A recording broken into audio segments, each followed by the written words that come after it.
At Fallsburg, we work on the coaching sessions with students, which is a program that allows the students to explore careers and future jobs. It also allows us to get to become more active with the students and talk to them about things that they're doing on a daily basis or a weekly basis, any problems that they're having, any homework problems that they might be working on, family situations, and so forth.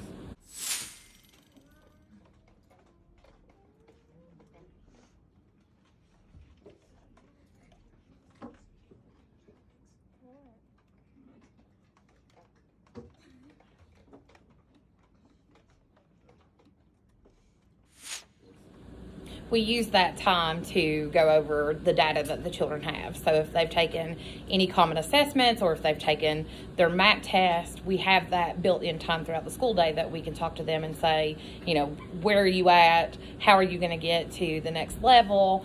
It's a really good time to bond with them so you can set goals with them and they know that they can talk to you about things that they need to do to make themselves better.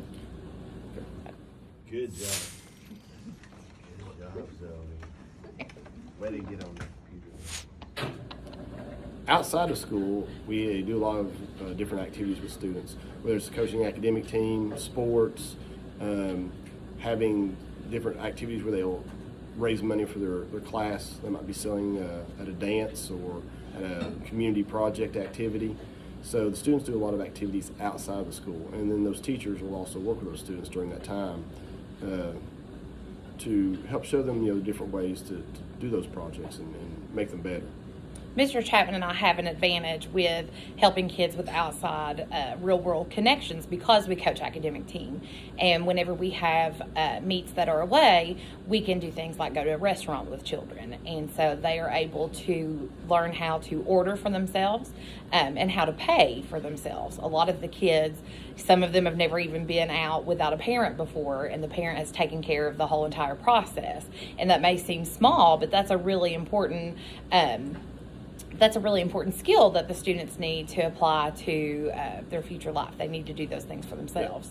Yeah, learning to order off a true menu, not just to be able to say number one, number two, number three off a value meal. That was a big change for a lot of our students this year. We went on an academic meet. Yeah, but we took them to a Mexican restaurant, and I know that the students, that was a sit-down meal. Some of the students had never been to a Mexican restaurant before, or a restaurant where they don't just walk in and get their food and go, or go through a drive-through. So sharing that experience with the kids was really special because you're teaching them, hey, there's this type of dining too, and here's how we act in that situation. We have done many different strategies to connect with the families of our students. Every time that there is some sort of party at the school, like a Valentine's Day party or a Halloween party or Christmas party, we take opportunities to meet with parents about their data. And we are able to have the face-to-face interaction with the parents as opposed to just talking to them on the phone or sending them a message online.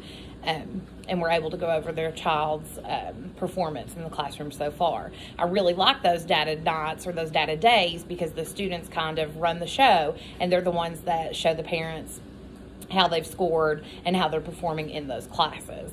I also set up Facebook groups, Facebook message groups for each one of my grade levels where I teach 6th, 7th, and 8th grade. I have one for just 6th, one for 7th, and one for 8th. And I'm able to keep parents informed about things that are going on within the classroom. And I also take the opportunity to send the parents pictures of their kids throughout the day so that they're able to see what their kids are doing, and that helps us form a bond because they know that their kids are safe and taken care of during the day because they can see pictures of them whenever they're at home. Like when I was coaching basketball last year and then this year with academic team, we also used the Remind app that would let parents kind of know what the schedule is going to be like, where the students are going to be, if something would change on their schedule, like the ball game was canceled or if it was going to be later. We'd be able to let them know so they'd be able to check and see times that we'd be back or times that we'd be leaving so they would know and be able to keep up with the kids a little bit better as far as that went. Yeah, when you keep those lines of communication open to parents, it really benefits the students because the parents are a lot more comfortable coming to you with, any kind of information, or maybe there's a problem or an issue and they feel like they can talk to you. And that really, really benefits our students in the long run. One activity that I completed with my students was we went on a Nearpod virtual field trip. And the way that Nearpod works is that each student is on a Chromebook, and the teacher runs the presentation from their phone. So whatever I see on my end, they see on theirs as well. And that helps keep the students focused on one particular page or one particular picture, instead of them being able to maybe go somewhere that they're not supposed to be and be off task. We're going to go on a virtual field trip. Think before we start. Where's the furthest place you've went to? Just think about it for a second. The furthest away from your house that you've been to. Texas. Wait. The furthest that you've been to. Everybody have something? Morgan, go. Florida. Ashley. Tennessee. Orlando. Florida. Tennessee. Texas.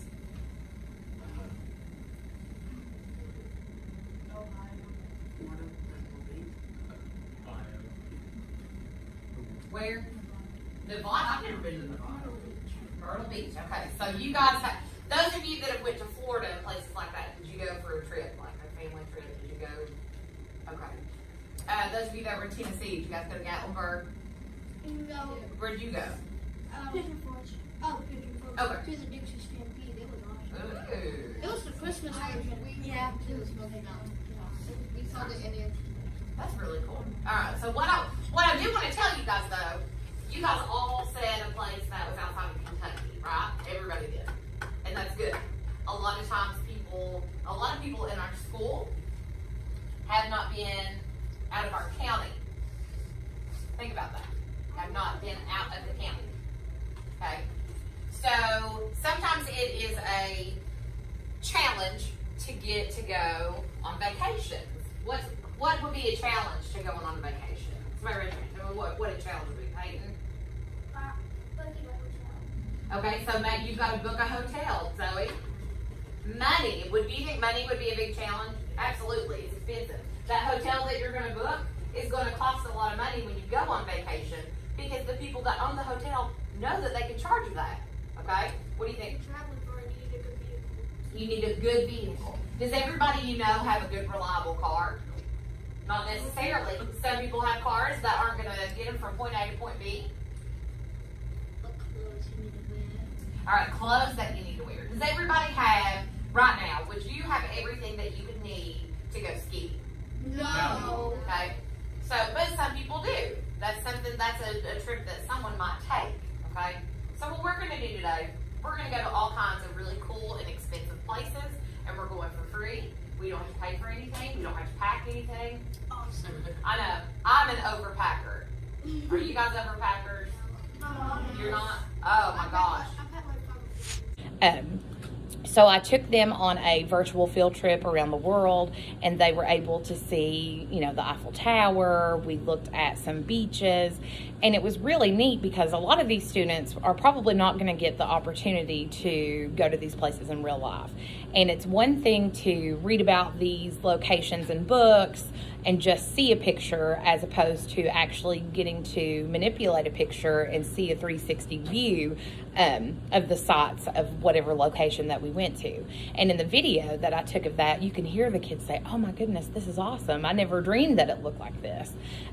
Just alone, like the amount of children that we had that haven't, they've not been to the ocean. A lot of them haven't even left the state. So creating these opportunities where students are able to see that there's more out there is fantastic, and especially in this kind of rural area where they may not get the chance. How many of you have ever been to the ocean? How many of you have ever been to the ocean? Yeah, okay. How many of you would like to go to and see an ocean? Actually, no, I don't like sharks. You don't like sharks? Ocean is done soup. You know what? I've always Do you know how many stories there is on I've always wanted sharks biting people at beaches? That sounds terrifying. I don't know. Yeah. People make tarantulas out of popsicles. Yes, I've seen that. Disgusting. Am I going crazy or am I spelling butterscotch? You're not, it's that.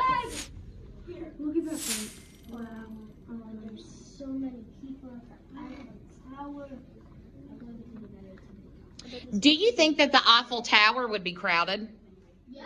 Why? Because it's a famous landmark. Because it's a famous landmark, absolutely. And a lot of tourist sites they got there. Oh my god. When you think of Paris, is the Eiffel Tower the first thing that you think of? Yeah. Yes.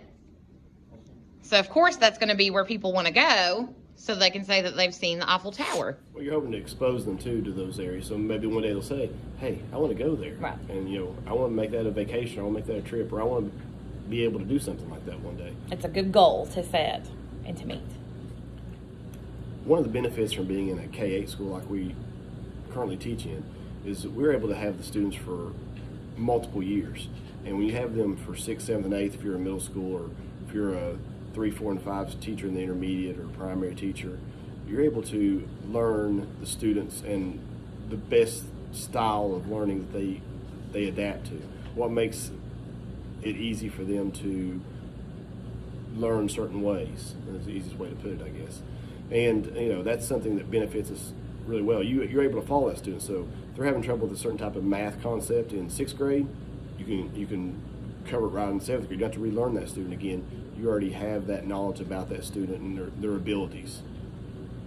Absolutely. And we are 1-to-1 in our middle school, so we're able to utilize technology with our students, and that helps increase engagement when it's used correctly. And so we know that we have certain learning styles that we have to teach to, and we're better able to meet that when we have all these resources literally at our fingertips. But getting to know your students, that is going to help you tremendously throughout the whole school year. If you just take the time here and there to, ask your students questions about themselves or ask what they did over the weekend. If they know that you genuinely care about their lives and what they do outside of the school, 9 times out of 10, they're going to perform well for you because they know that you actually care for them.